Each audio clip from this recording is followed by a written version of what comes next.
listeners, welcome to Radio Hearts. শুনছো তোমাদের প্রিয় program sky has no limit. সাথে আছি আমি আরজে নাওরিন। আজকে আমরা আড্ডা দেওয়ার জন্য চমৎকার একটি টপিক সিলেক্ট করেছি, আর টপিকটা হচ্ছে লাভ। আমরা এই ব্যাপারটা নিয়ে আজকে পুরো প্রোগ্রাম জুড়ে আড্ডা দিব, কিছু চমৎকার গান শুনবো। তার আগে একটু বলে দেই কিভাবে তোমরা আমার সাথে কানেক্টেড হবে।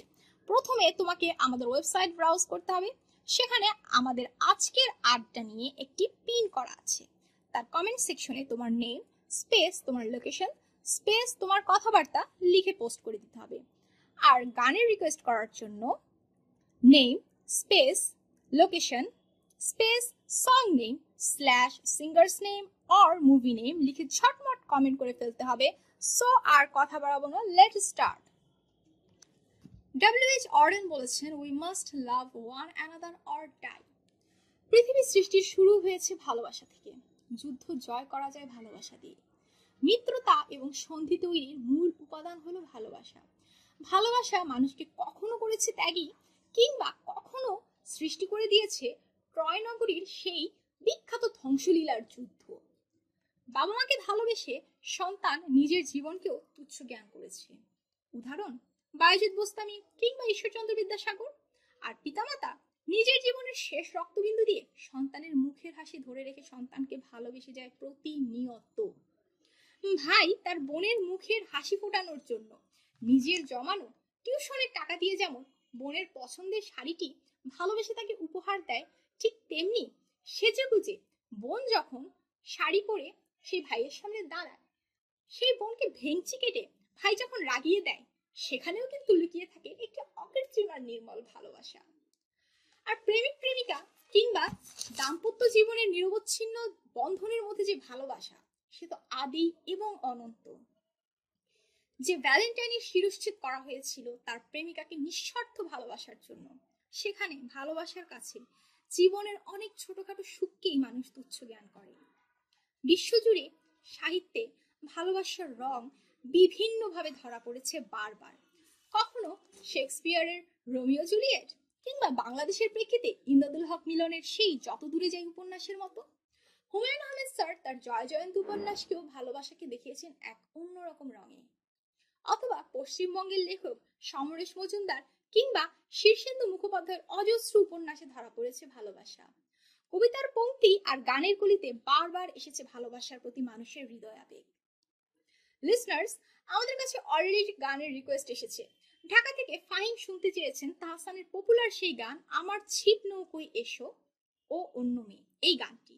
Thank you so much Fahim, এটি আমারও ভীষণ পছন্দের একটি গান। অবশ্যই আমরা এই গানটি তোমার জন্য প্লে করব, তবে গানটি শুনতে চাইলে অবশ্যই আমাদের সাথেই থাকতে হবে।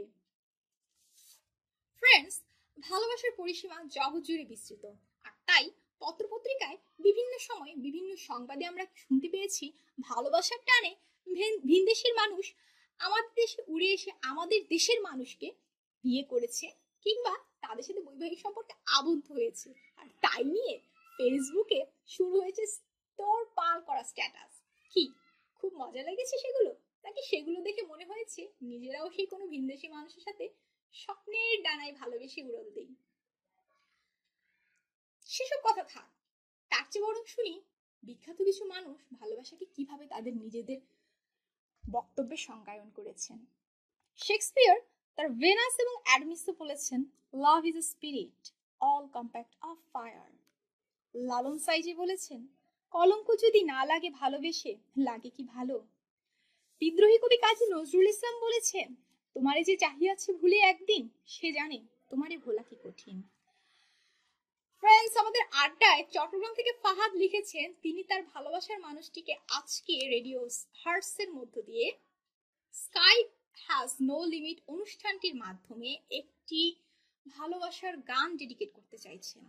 আমি যেন আমার পছন্দ মতো একটি ভালোবাসার গান তার ভালোবাসার সেই মানুষটির জন্য প্লে করি, যেটি একবার হলেও সেই মানুষটির হৃদয়ে ছুঁয়ে যাবে। Thank you so much, Fahim, being connected with us. I don't know whether this song will touch your heart, beloved persons, not. Still, I want to say that this song will create a little bit space of your love on that person's mind. আচ্ছা, আমি চেষ্টা করছি তোমার ভালোবাসার মানুষের জন্য একটা ভালোবাসার গান প্লে করতে। জানি না অ্যাকচুয়ালি সেটা তোমার ভালোবাসার মানুষের মনে অ্যাকচুয়ালি কোনো ফিলিংস বা হৃদয়ে ছুঁয়ে যাওয়ার মতো মুহূর্ত ক্রিয়েট করবে কি না, কিন্তু আমি তোমার ভালোবাসার মানুষের জন্য মন থেকে অনেক অনেক গুড উইশ আজকে সেন্ড করে দিলাম। আমি তোমার ভালোবাসার মানুষের জন্য ডেডিকেট করে দিচ্ছি বাপ্পা মজুমদারের সেই বিখ্যাত গান চোখ দুটো আকাশের নীলে আঁকা। প্রয়াত কথা সাহিত্যিক শ্রদ্ধেয় হুমায়ুন আহমেদ স্যার বলেছেন, যুদ্ধ এবং প্রেমে কোনো কিছুই পরিকল্পনা মতো হয় না। সত্যিই তাই। আজ অবধি ভালোবাসার সীমারেখাকে নির্দিষ্ট কোনো ছক, সংজ্ঞা কিংবা বৃত্তের মধ্যে ধরে বেঁধে রেখে দেওয়া যায়নি। বিশেষ কোনো দিনে যেমন সম্পর্ককে সেলিব্রেট করতে আমরা ভালোবাসি, ঠিক তেমনি প্রতিদিন আমার সেই পুরনো ভালোবাসার মানুষটিকেই আমরা বারবার নতুন নতুন ভাবে ভালোবেসে গিয়েছি। কখনো উপহার দিয়ে, কখনো প্রেম নিবেদন করে, কখনো তাকে অভিভূত করে। তবে হ্যাঁ, বর্তমান সময়ে এই জেনারেশন, দ্যাট মিনস আমাদের জেনারেশনের মধ্যে আমরা অনেকটা রেশনাল হওয়া সত্ত্বেও বেশ কিছু ইরেশনাল কাজ করে ফেলি, যেগুলোর আসলে অপূরণীয় ক্ষতি পৃথিবীর সমস্ত ভালোবাসাকে এক করে দিয়েও পূরণ করা সম্ভব নয়। নিজেকে শেষ করে দেওয়া, নিজেকে তুচ্ছ জ্ঞান করা, নিজেকে হেয় জ্ঞান করা কখনোই কোনো সত্যিকারের ভালোবাসার বহিঃপ্রকাশ হতে পারে না। ভালোবাসতে হলে সামনের মানুষটিকে সম্মান করতে জানতে হবে, মানুষের রুচির তারতম্যকে ভালোবাসতে হবে। তবে হ্যাঁ, সেটা অবশ্যই কোনো অন্যায়, নীতি বিবর্জিত কাজ আর অপরাধকে প্রশ্রয় দিয়ে নয়। ভালোবাসা তো জীবনের সমস্ত আধারকে কাটিয়ে নতুন সূর্যোদয়কে দেখিয়ে দেয়। যে ভালোবাসা জীবনকে অন্ধকার কুঠুরির দিকে ঠেলে দেয়, জীবনকে আত্মহত্যা বা মাদকাসক্তির মতো নিকৃষ্ট জীবনের দিকে নিয়ে যায়, সেটা কখনোই কোনো ভালোবাসা নয়। নিজের জীবন আর সাজানো স্বপ্নগুলোকে নিঃস্বার্থভাবে ভালোবাসতে শিখতে হয়। ফ্রেন্ডস, শুনছিলে তোমাদের প্রিয় program sky has no limit. আমি আরজি নওরিন ছিলাম এতক্ষণ তোমাদের সাথে। ঘড়ির কাঁটা বলছে আমাদের প্রোগ্রামের জন্য নির্ধারিত সময় শেষ হতে চলেছে, অর্থাৎ আজকের মতো বিদায় নিতে হবে। আবার নেক্সট প্রোগ্রামে নতুন কোনো টপিক নিয়ে আড্ডা দিতে হাজির হব তোমাদের সাথে। ততক্ষণ পর্যন্ত রেডিও হার্টস টিউন করে এনজয় করতে থাকো আমাদের চমৎকার সব প্রোগ্রামগুলো। Stay tune and listen to your hearts. Tata, bye by.